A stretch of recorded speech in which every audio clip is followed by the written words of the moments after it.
Hello everybody, thank you for joining me. Today is the anniversary of the death in 1965 of Martin Buber.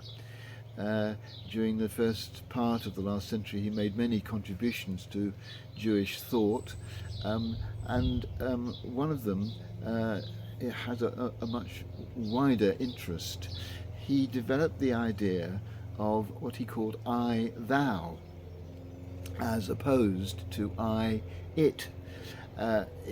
His idea was that we exist most fruitfully, most creatively, in encounter, in meeting another, but that meeting has to be an I-thou encounter, not an I-it one, for it to be truly central to what life is all about.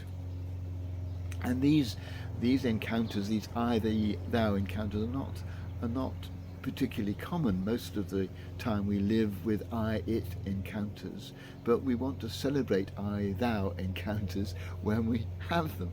And an I-thou encounter is when we encounter another person or another living being in a way that just is an encounter, where we don't come to it with any preconceived ideas about that other person, or that we're not trying to analyze what's going on. We are just accepting the relationship so that it can be, for example, me and a cat, or me and a tree, or me and you, as long as I am just enjoying the moment, the togetherness. As soon as there's any preconceived ideas about what's going to happen, or as soon as there's any attempt to communicate between the two parties, it ceases to be I-thou. It is just that moment that, for example, experienced by two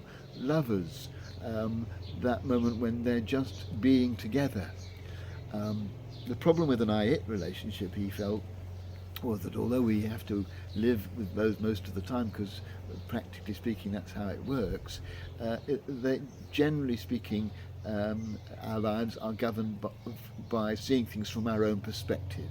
An I-it relationship really starts with me, whereas an I-thou relationship accepts the interaction as being the important thing. I was going to say it brings the two together as one, but it doesn't bring me and the other person together as one, because the point of it is that the other person is different, but that there is an encounter.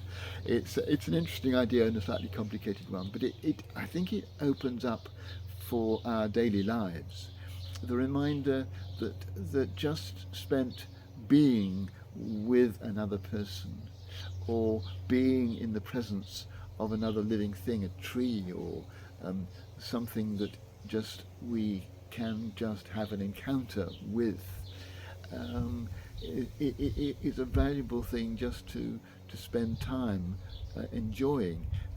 He even says you can't go out looking for it. The trouble, I think, with the way he describes it is that it then narrows it down so that it becomes almost impossible. But he does suggest that even to go looking for this kind of relationship isn't going to work, because immediately you're doing it for your own advantage, and if you're doing it for your own advantage, then it isn't an I-thou relationship. But I think that sometimes these moments are just given to us. We just sense a oneness with another living being that is recognizing the differences, but delighting in just having that encounter. Well, I share that idea with you today to see what you can make of it.